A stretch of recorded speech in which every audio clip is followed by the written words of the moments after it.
Si nous regardons à la loupe une journée type de notre existence, nous nous apercevons que celle-ci a été parsemée de contacts. C'est le matin le facteur qui nous a apporté une lettre, puis un coup de téléphone que nous avons donné. Dans la rue, nous avons croisé des gens avec qui nous avons échangé des regards. Au bureau, nous nous sommes engueulés, mais le soir en famille, les rapports ont été chaleureux.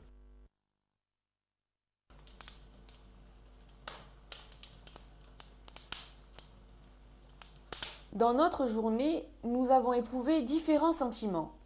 Des valorisations, des rejets, des émotions fortes qui laisseront trace et d'autres dont on ne se souviendra pas le lendemain. Nous établissons des contacts avec les autres pour être pris en compte, reconnus, entendus et aussi pour leur montrer à notre tour que nous les prenons en compte, que nous les reconnaissons, que nous les entendons ou que nous les rejetons. En analyse transactionnelle, les signes de reconnaissance que les gens échangent les uns envers les autres s'appellent les strokes. En langue américaine, le mot stroke a une double signification.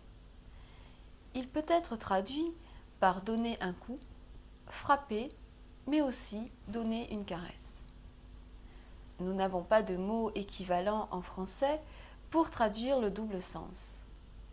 De mots qui puissent décrire que la transaction peut être soit positive, soit négative. De ce fait, dans les manuels d'analyse transactionnelle, le mot stroke n'est pas traduit.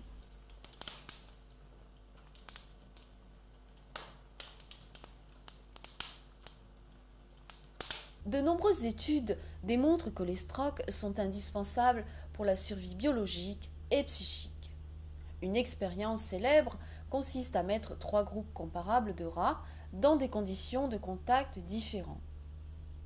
Le premier est choyé, on lui parle au moment de le nourrir. Le deuxième ensemble est bousculé, souvent on lui fait peur. Le troisième enfin est nourri par des machines. Au bout de quelque temps, en pensant aux résultats de l'expérience, on pourrait croire que le deuxième groupe, victime du stress, est le groupe qui ira le plus mal. Mais il n'en est rien, pire encore que le stress, l'absence de stimulation, de contact, crée le plus de dommages. C'est dans le troisième groupe, nourri par des machines, que l'on trouvera le plus grand nombre de maladies et de décès. De nombreuses études montrent également l'importance de la stimulation. Des comparaisons ont été faites entre des crèches où le personnel s'occupait peu de stimuler les enfants et des crèches où l'hygiène passait au second plan, mais où le désir de la progression de l'autre et le contact étaient présents. Il ressort que c'est dans les crèches où l'on motivait le plus les enfants, au détriment de l'hygiène, que les bébés se portaient le mieux et étaient le plus épanouis.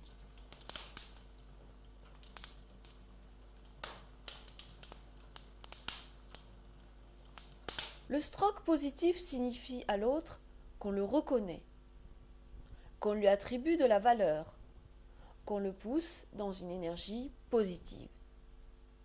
Le stroke négatif vise à la dévalorisation de l'autre, à la non-reconnaissance de ses valeurs. Il emmène l'autre dans une énergie négative.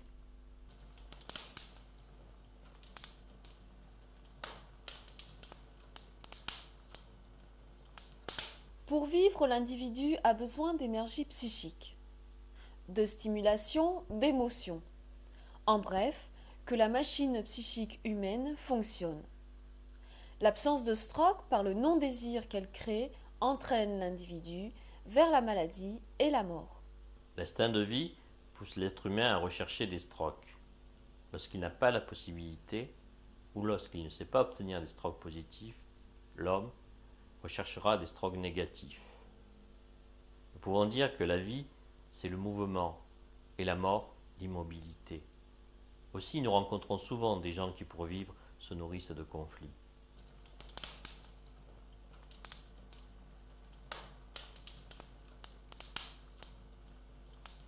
Le stroke peut être soit conditionnel, soit inconditionnel. Il est conditionnel quand pour être reçu, il faut que telle ou telle action, telle ou telle condition soit remplie. Il énonce par avance l'attribution d'un stroke et sa qualité. Si tu travailles bien à l'école, maman te fera plaisir. Le stroke inconditionnel n'est pas subordonné à une condition.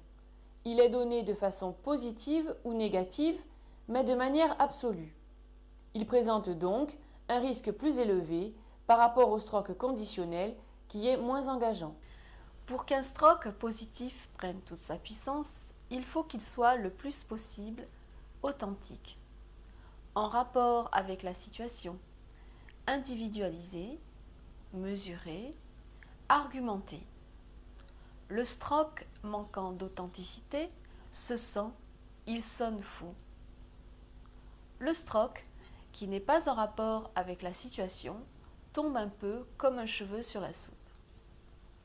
Le stroke, adressé d'une façon trop générale à plusieurs personnes, n'est pas forcément pris pour soi. Le stroke, disproportionné, est perçu comme une tentative de manipulation. Pour être efficace, le stroke doit être compréhensible.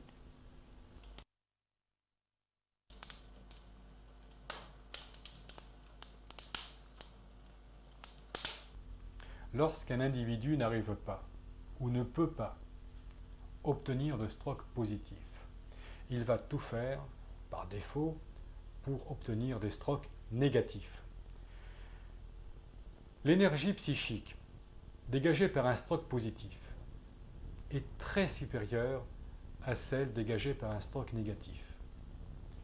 Ce qui fait qu'une personne se nourrissant de stroke négatif devra, pour survivre, en obtenir beaucoup plus. Le stroke négatif est porteur de malaise, de rejet, de souffrance. Mais faute de stroke positif, le stroke négatif a le mérite d'être, et c'est mieux que rien, cela maintient la vie. Nous avons tous connu des personnes ne sachant pas donner et recevoir de l'amour, de la chaleur, qui multiplient les confrontations, les conflits, afin de pouvoir, même dans la violence, exister.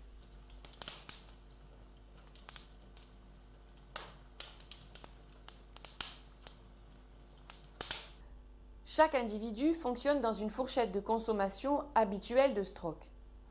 Ainsi, si brusquement la consommation tombe significativement en dessous de la consommation habituelle, l'individu éprouvera l'état de manque. Par contre, à l'inverse, en état de surconsommation par rapport à sa norme, l'individu se trouvera en risque d'overdose, risque qu'il régulera en faisant barrage, en s'isolant. L'individu est capable de modifier de façon progressive, en douceur, sa consommation habituelle de stroke.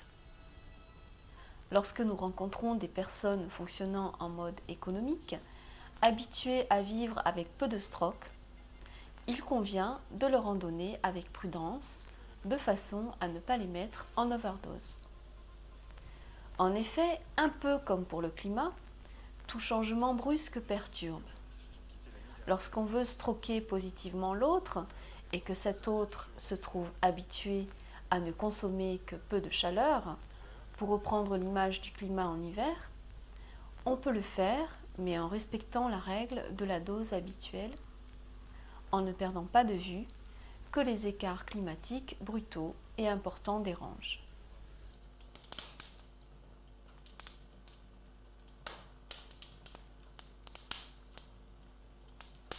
Pour stroquer, nous établissons nos préférences parmi 5 canaux possibles.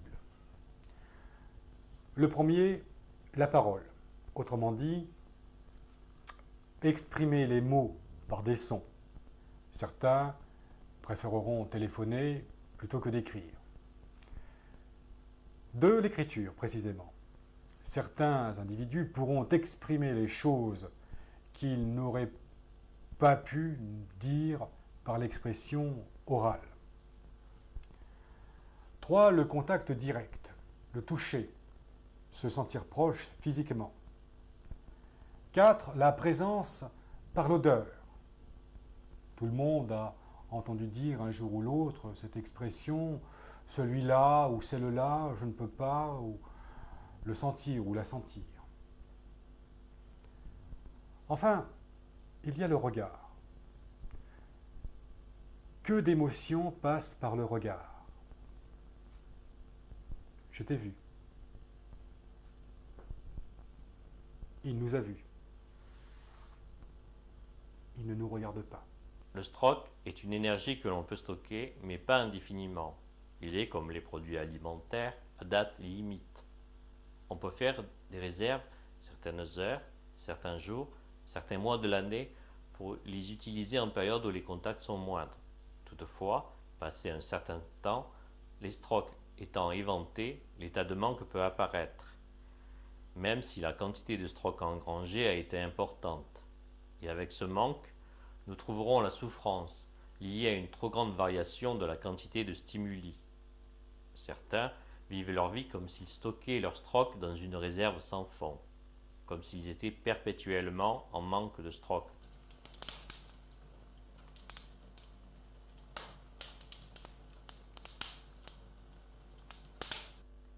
Nous avons tous un filtre à stroke qui nous fait interpréter, accepter ou refuser les strokes qui nous sont donnés.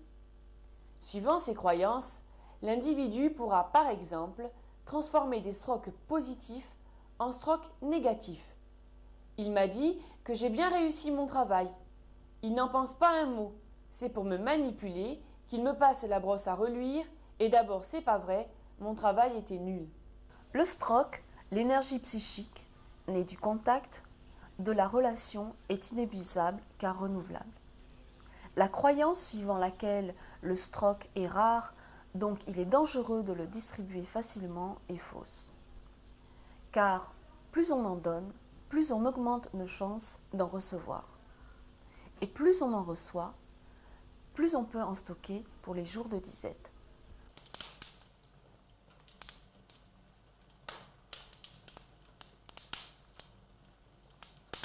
La circulation de l'énergie psychique entre individus est perturbée par des normes sociales restrictives ainsi que par les difficultés personnelles d'entrer en relation. Il n'est pas dangereux de recevoir des strokes inconditionnels. C'est gratuit, on ne nous présentera pas l'addition, on ne nous demandera pas d'en donner en retour, et le stroke qu'on accepte fait tellement du bien. Il est important dans toute relation d'évaluer les besoins en stroke des protagonistes, ainsi que la manière dont le stroke risque d'être accepté. Certains sont en manque de stroke et n'osent pas en demander. Par contre, d'autres sont en overdose et n'osent pas en refuser. Le système idéal voudrait que l'individu ait la possibilité de demander, de refuser, d'accepter des strokes.